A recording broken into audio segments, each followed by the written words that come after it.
A gorgeous Lancair 320. The Tango Time Machine.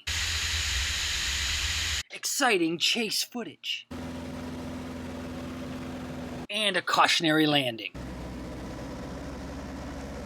All this and more on today's video of the first flight of Hakan Langebro's Lancair 320.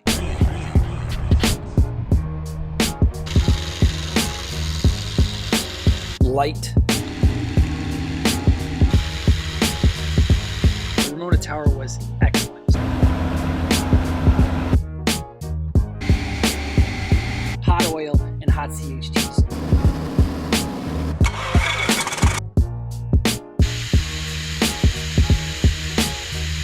So when I saw hot CHTs, it was full mixture, power back to about half, right? Get the nose down.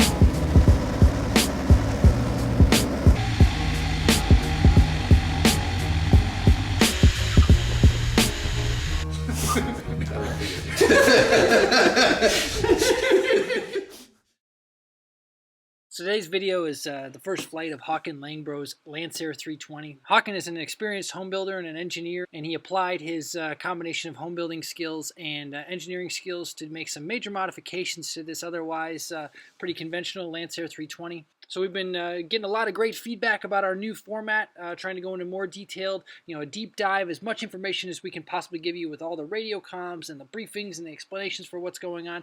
Thank you for that feedback. We really appreciate you subscribing and coming along on these videos.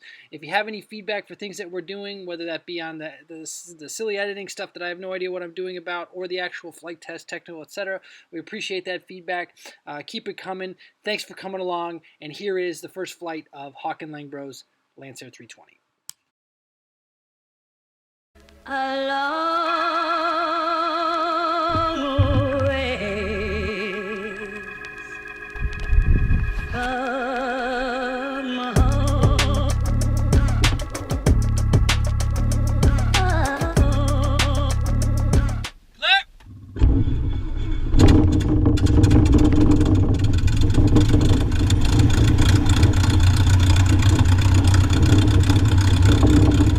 Ramona Tower information, uniform 1553, Zulu observation, wind 300 at 6, visibility 10, skies clear.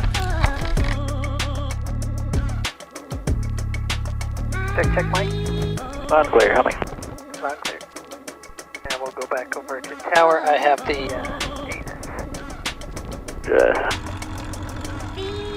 Glitter flight check. one.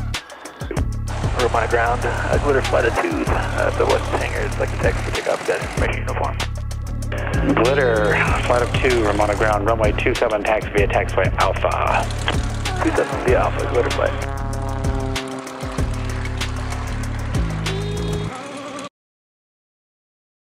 Hakan is engineering manager at General Atomics, working in aerostructures design and configuration. This project really speaks to who he is, and is the kind of thing that Justin and I can really relate to. So as a home builder, we all recognize, and Hakan as well, that the Lancair 320 is a very high-performing airplane. Hakan also recognized it would perform better with a 360 and a constant speed prop. But then he applied his engineering background to make custom wing body fillets, a custom dorsal for the airplane. He went and got the wingtip extensions and horizontal extensions. And then lastly, he installed a large custom Fowler flap to the airplane in order to try to address the safety concerns that come with this high-performing airplane. So the big concern with the Lancairs is a lack of longitudinal stability and a high stall speed that's led to a less than perfect accident record. Being an engineer, Hakan was excited about the challenge of taking that on. But being a man after Justin and I's heart, he did it all in his garage with the help of his lady friend. Something that Justin and I can really relate to, especially that those two things are dramatically intertwined, something that we can relate to.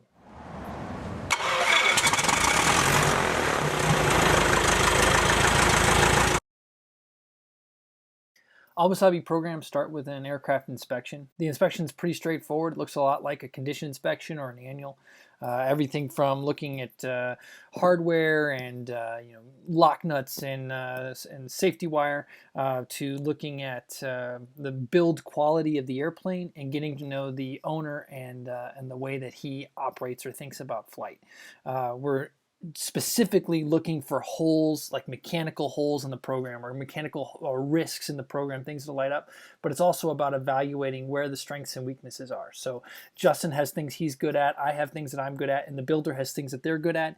And by trying to get a picture of what all those strengths are, we can see hopefully where the weaknesses are and know where to focus our efforts as we move towards first flight.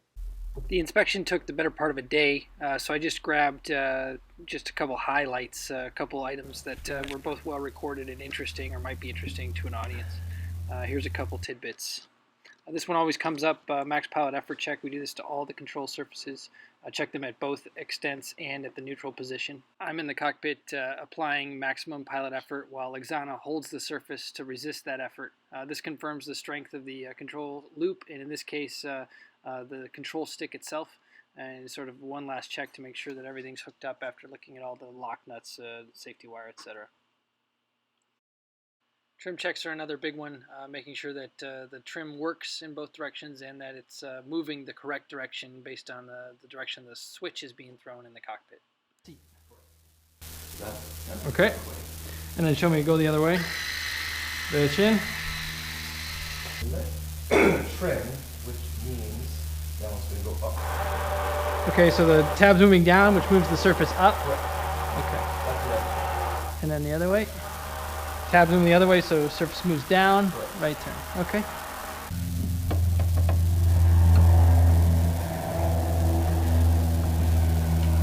As with most airplane projects, it all comes down to the paperwork. So paperwork review is always a big part of these inspections.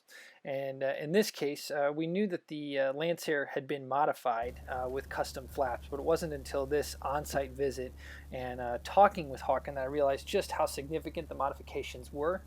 But at the same time, we realized that by keeping the flaps up for the initial flight test, we could get rid of those risks and still treat this like a light program as far as the scope until we got to those later stages where we were evaluating the flaps themselves. It's also nice to deal with someone like Hakan, who not only has the home building experience, but the real world aerospace experience, so that the paperwork for the airplane was good, the paperwork for the mods was good, and that gave us confidence that we could move quickly through these initial phases. Quick look at the airspace for the Ramona Airport just north of San Diego. So here is Ramona, just underneath the Class Bravo shelf associated with San Diego. It's the San Diego Bravo shelf there. I'll back up to give you some context. So here is LA to the north, Mojave's even further north, and then this is the big complex here for San Diego. So zoom back in.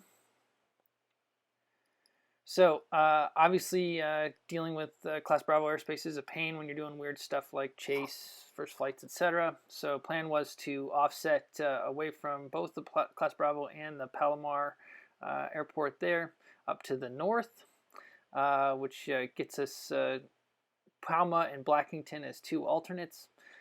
So we were going to take off out of Ramona, climb up to that 3,800, which is the top of the Class Delta for Ramona, and then start our offset to the north. And then we would have this whole area up here to play away from that Class Bravo shelf. So here's the airport diagram. You see the runway is plenty long at 5,000 feet. Field elevation of 1,400 feet. So all pretty reasonable. Not Mojave long, but enough room that we don't have to worry about a brake failure. So the biggest factor is that it's a towered airport, and airborne chase is not a typical thing that towers have to deal with, and that's something that we've learned the hard way. So it's important to take the extra time to brief them on what you're going to do. So on this particular day, we arrived at the airport, Justin and I went directly to the Lancair to start prepping the airplane for flight, and Justin went right to the tower to talk to the tower about what our intentions were and how we could coordinate with the way he likes to run his airspace. Ramona has a left-hand pattern for takeoffs and landings and touch and goes, that kind of thing, and a right-hand pattern for aircraft departing the area. The airport also has a lot of air tanker activity, a lot of acro activity. There's a fair amount of warbirds there, and while we were there was a whole fleet of RVs doing what looked like formation stuff overhead. So a lot of weird traffic to deal with, and anything you can do to give the tower an advantage of understanding what's coming from you increases the likelihood of success, and in this case helps prepare them even more for an abstract scenario like what we dealt with. Here we have the engine runs that were done as part of the inspection during that first trip to visit the airplane. Hakan had some concerns about the idle speed and the idle mixture of the engine, and that gave me a chance to observe the engine running, to get to know how Hakan likes the airplane started, and that took the place of what would normally be a high power engine run and low speed taxi, again, here on that first day with the airplane. Here as we come around to the back of the airplane, this is a great chance to see those custom Fowler flaps that Hakan designed for his Lancair. They are huge and by far the thing I am most excited about studying as a part of this program. Probably goes without saying, but some people are surprised that so much of these early portions of the program are about getting comfort with each other. So I'm trying to establish that Hakan is a good dude, that he has safety in mind, that we both have the same threshold for safety, and he's trying to get comfortable with me taking his baby, right, this years and years of work on his part, airborne for the first time. So moments like this, while they have technical value, are also great for just getting a feel for each other and trying to continue to build that relationship that results in basically me being his eyes, ears, and hands in the cockpit as we proceed towards first flight.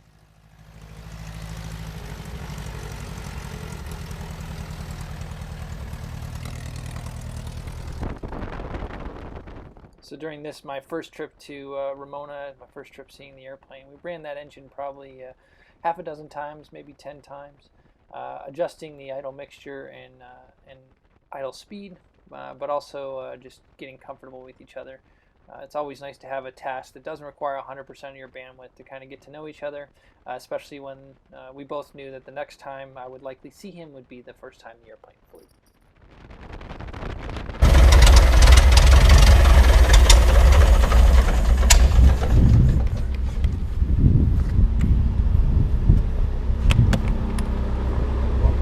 RPM is too low. Still needs more gas? I don't know what it is. I mean, it runs okay when it's getting warm, but I want to adjust the RPM first. Because okay. It goes down to 600 something. And yeah, it seemed really low. yeah, it's not stable, obviously.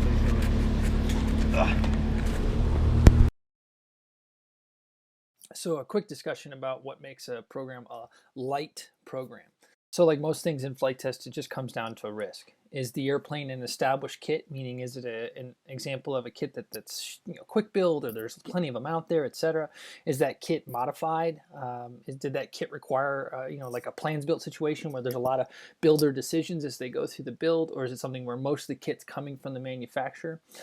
Is the power plant an established power plant? Is it a known engine manufacturer, Continental, Lycoming, Franklin, something that we can be confident that the engine will perform, as opposed to like an automotive conversion or an electric or something custom like that?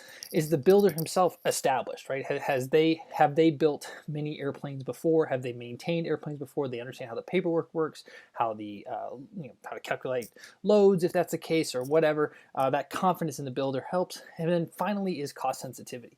What this all comes down to basically is if the risks are low enough, we can scale back the scope of the program to make it meet the individual customer's need. Once we have that confidence in the builder and the program and the power plant and the airplane, etc., we can radically scale back the amount of effort it takes to do the program, and that results in cost savings for the customer. So on the left here, you can see what we're calling a light program. So like this program with Hakan's Lancair, in which case we can in a single day go from inspection of the airplane through low-speed taxi, or in some cases even high-speed taxi test. If you look at that on the other side in a typical prototype program, that's 1 or 2 or even 3 days worth of work to get through that. Again, it all comes down to the depth of work required to get to that step. In the case of the light program, right, on day 2, we're doing both the high-speed taxi and the first flight. This is something we did on the RV, on Alex Russell's RV. This is something we did on Hakan's Lancair. But in the case of prototype, you would probably split up high-speed taxi from first flight. Again, because the risks are lower, you would not need to spend as much time on analyzing the data that comes out of it. So in the case of a prototype program, you may spend a lot of time going through the different videos or going through the different data captures, whatever it is we did, of the high-speed taxi to understand what the lessons learned were on the high-speed taxi and make sure that you're learning everything the airplane's trying to tell you as soon as possible. In the case of a Lancair or an RV, that's not the case. So we can move through that a lot faster. And then the last thing is that in the case of a prototype, because there's so many unknowns, that in between the first flight and the second flight, we're going to likely spend a day with the Wasabi team on site looking at the airplane, maybe more than a day, making sure that, again, we've learned everything that the airplane has to teach us. So we've inspected for cracks and heat damage inside the cowling, whatever it is. In the case of a known airplane like this Lancair, we can probably leave a lot of that work to the owner. And that allows us, again, to get off the charge number, to leave him alone, and further reduce the cost of the program. Contract flight test all comes down to a balancing act between, on one side, the customer's willing to bear cost, and on the other side, our willingness to bear risk. And that back and forth is constantly changing and needs to be adjusted for every single program. Weather looks like it's not going to be an issue all day, so we'll plan on 27 ops. Yeah. There are no NOTAMs for the airport. Did we check NOTAMs for Palma and, what was it, Blackington? Private. Okay, so there's not going to be anything there. But we flew over them on the way in. They both appear to be operational. Right. So we're going to go out. We're going to do one high-speed taxi down the runway out to stall speed with you doing the airborne pickup, simulating the airborne pickup. Then we'll taxi back through here. That's going to be your chance to say, yeah, it's on fire. There's 2 quarts of oil on the belly, yada, yada, yada. If you want me to come in and hit the chocks and you can actually lift the airplane over, that's fine. But the only reason not to try to press, the reason to press is because we're worried about temps. Yes. So, Yes. slam on it. If I don't see anything yet, just go ahead. Got it. Yeah. But that's one of the advantages of you being underground. Yes. Yeah. Yeah. We taxi by. Yeah. So we'll taxi back down there. You'll set up for the airborne pickup, coordinating with the tower. And then I'll say I'm ready to go. Then you'll get I need 2 calls before a brake release. We've done that before. 30 and 10. 30 and 10, or 20 and 10, or 30 and 20, or whatever, but just give me 2 before brake release. It may not be 30 seconds, but you'll get I'll get a 30-second 30 call. seconds. Then it'll be brake release now will be the call, and I'll open the brakes and be wide open throttle with full prop. Takeoff, initial climb 100, and then we'll bring the nose down to 125, planning on gear retraction as soon as there's no runway available in front of us. So Yes. gear's coming up. Yep. And of course, the risk there is if there's an engine problem combined with a gear extension problem, we're under know. We talked about that. That's what it is. So left turns up to 3,800, like I said, initial climb 100 and out to 125. Power reduction to 2,500 RPM, but wide open throttle will stay there. The CHT limits that we had talked about before was 380 in cruise and 400 in the climb. Yep. 1,400 on EGT and 215 on oil temp. So up to 3,800 in left turns, and then offset to the north to clear the Class Bravo airspace, up to 7,500. Once we get to there, we're going to lean over at 2,500 RPM, not exceeding maneuvering speed. So maneuvering speed 143. So out to 143, or whatever VH is with 2,500 RPM wide open throttle at 7,500 RPM or 7,500 feet. And we're going to hang out there for 10-15 minutes with you making sure we're not on fire. Then we're going to slow down. Gear speed's 122. Plan is to swing the gear to 100. Yes. So then throw the gear out at 100, and we're going to decel down with handling checks on sort of 5-knot-ish descenders down to 66, 1.1 VS, clean, to a simulated go-around with the gear staying extended. So I'm going to go to 100 knots on the descent and look at descent rate, and that's how we're going to set up SFO. So I'll just assume a 2-minute turn, and then 2 times whatever the descent rate is, how high we can do. So we're going to go direct to an SFO for 27, left turns, into a normal approach, except for the flaps will be on. Tower is, what is 1? 119.875. And then button 1 is fingers 1, 2, 3, 4, 5. 5. Button 2 is 1, 2, 2, 7, 5. So that's our backup. And then there's a chance we'll have to go over to SoCal, 132.2. So let's do initial check-in on button 1. Okay. So we don't blow up the tower. Yep. Then we'll push tower. And so whenever we say push tower button 1, that means we're going to that frequency. Yep. Yep. That was kind of all I wanted to cover there. Sorry. Okay, no, you're good. Other than that, I expect you to be in like a 45-degree cone. We talked about transponders. I'm going to assume my transponder's off. You had talked about ADS-B. So Yeah, if you want, you can do a quick pop-up to so that you can check your USB status. But I mean, we have 40-hour flight testing. So, yeah. So mission limits. I'm using 0 to 2 Gs, 66 to also it'll be 72 to 143 knots. And then with the flaps down, it's I'm sorry, with the gear down, it's 72 to 100. Let's check that. I think Go, no-go items. If the radio's not working, we're not going to go. If we have an engine indication problem, we're not going to go. If you don't start, we're not going to go. If there's oil pouring out of the airplane at any time on the ground, we're not going to go. That's all I got. Any other go-no guys? We're good. Glitter 1, are you going to orbit initially above, or are you guys going to be ready to go for that high-speed run? Glitter ready. Glitter 1's ready. Glitter 2, we're on left downwind. Glitter 2, continue downwind, and I will call your base. Glitter 1, Ramona Tower, hold short runway 27, I need traffic. Glitter 1 holding short runway 27. Tower, Glitter 2, if it's alright with you, I'll 360 here on the downwind, Avant, straight final, it makes it a little weird. Glitter 2, approved as requested. Glitter 2. So at this point in the flight, the traffic at the airport was getting to be a real issue. There was a Kit Fox doing touch and goes, and you combine that with the firebombers getting ready to go. There was a lot going on. Luckily, the Ramona Tower was excellent, so they were fantastic to work with. I think a lot of that had to do with Justin briefing them before the flight. So pro tip, if you can get face-to-face with the ATC guys, that's fantastic. Call them on the phone, it's fantastic. But also, I think their performance is indicative of a really great team. And Glitter 2, your request to do a fly over south of runway 27 is approved. Make left close traffic after your operation. I understand Glitter 1 is going to do a high-speed taxi concurrently. Glitter 2 is clear for the low approach, airborne pickup on Glitter 1, and we'll make left traffic. Glitter 1, understand you want to do a high-speed taxi parallel to Glitter 2's offset low approach of the runway. That's approved as requested. You can do that at your discretion, Glitter 1. Glitter 1, copy. That's all right with you, we'll make this 30 seconds. Yep. 10 seconds. Wind 300 at 6. Brake, release, now.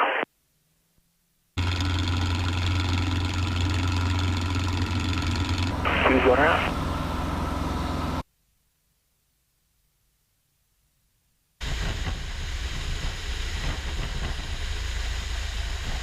I have longitudinal control, mixture set up rich.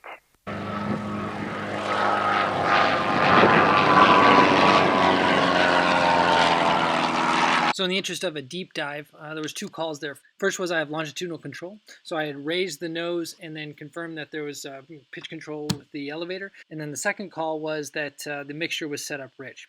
So I'm going to play the video again so that you can hear it. But from my interpretation of the cockpit, when I went to full power, the engine sounded crackly and didn't appear to make full power. When I pulled the mixture back, it appeared to me that the engine cleaned up. So I accepted it and decided we were ready for first flight.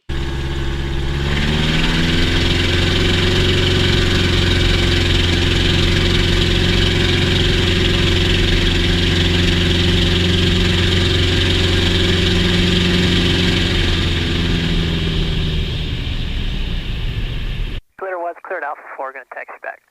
Glitter 1, runway 27, taxi Alpha.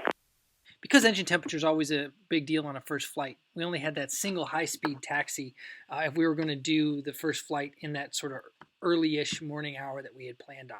So that moment, deciding that by leaning out the mixture, we could get there, was sort of a critical moment in terms of our meeting that overall schedule and keeping the program light for Hakan. So then the last step to ready for flight was this taxi by Hakan, who was down by his T-hangar. And the idea was that if the airplane was on fire or leaking copious amounts of oil, this would be our last chance for someone to see it before we were airborne on the next pass.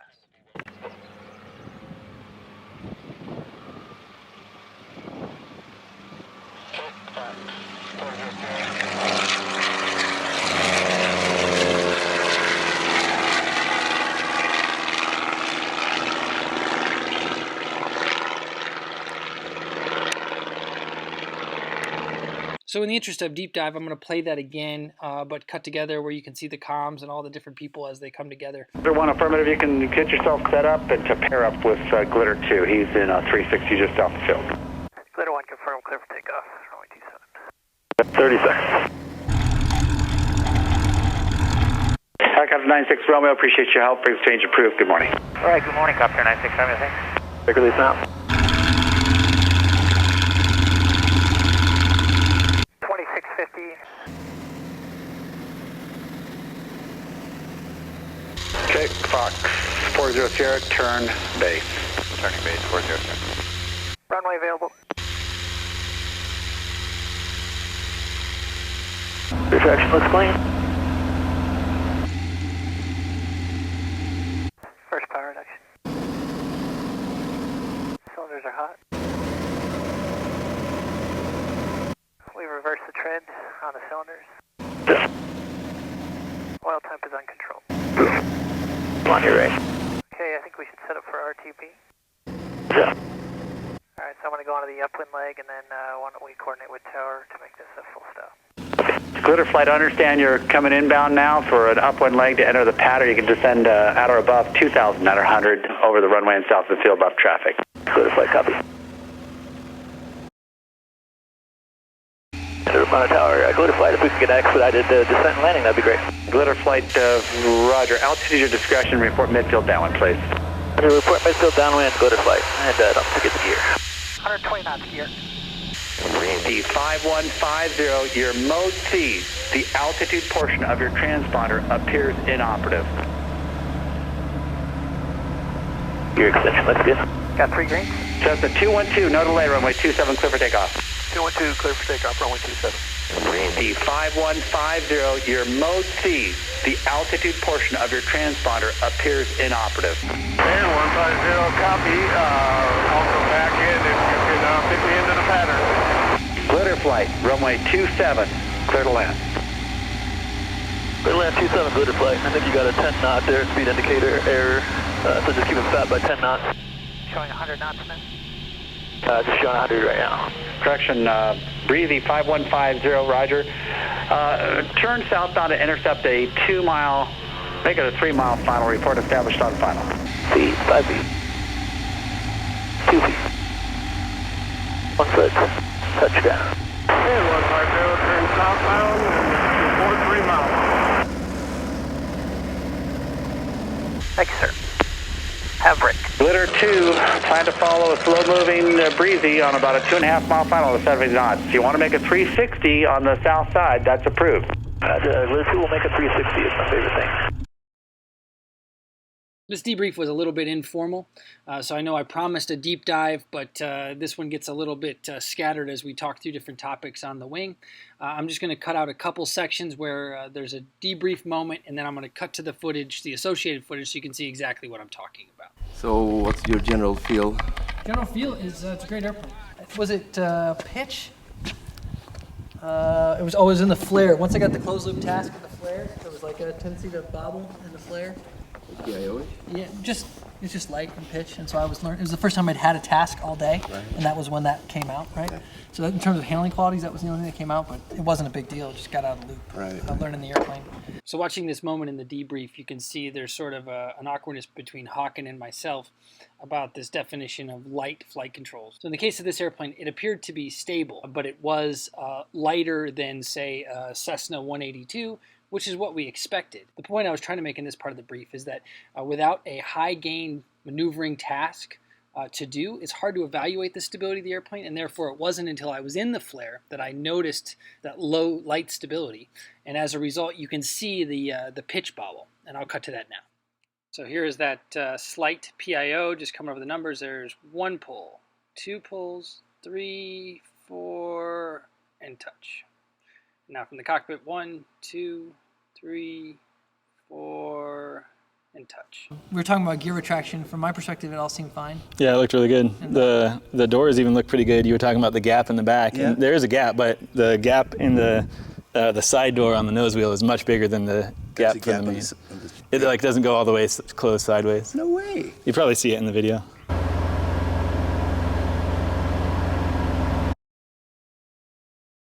So the debrief very quickly went from a formal debrief of a flight to trying to find solutions to the individual problems that we had. The two biggest ones being hot oil and hot CHTs. Because Hakan brought us on board related to the custom flap design and the stability and control changes that he'd made to the airplane, Justin and I found ourselves in an awkward position where we've done the small changes that it takes to slowly drive a cooling system up, right? Slightly changing the angles of the inlets, getting all those little radiuses, especially on the bottom of the inlets, really nice. Looking at geometry of the oil scoop, or moving the oil scoop, or changing the exhaust geometry. All those things work, and you can absolutely get to where you're going. And while Hakan's cowling is aggressive, right? Those are small inlets to start with. I think he could probably get there. But the reason Justin and I are there is to do the stability and control evaluation and development of the program. And so as a result, all those little tiny flights will add up, and it'll be really expensive for Hakan, who are trying to make an economical program or a reasonable program for him. He's just one dude, home building. So we're sort of ended up divided as to what is the right solution. We ended up suggesting that instead of these little incremental changes, which would result in lots of cautionary landings like the one we had sort of just had, we would go ahead and try to hit it with a hammer or hit it with a shotgun, right? Get the cooling problem solved. Get airborne, do the stability and control testing, and then if you're not happy with the performance associated with the drag of the extra cooling that you added to fix the problem, you can back up. And that's what we ended up suggesting. Walking around Hakan's airplane there on the ramp as a chance to kind of look at the geometry of the front of the airplane. So you can see the cooling inlets there. Again, they're not huge. And then you notice here in the back, the oil cooler is actually taking, that's an orange scat tubing there, it's actually taking air off the top of the plenum. Conveniently, Justin's airplane was right there. Justin's Tango is 320 powered, but still the cooling inlets are about the same size, and he's using a whole separate inlet for oil. And that's ended up being the suggestion we made to Hakan that he go down that route.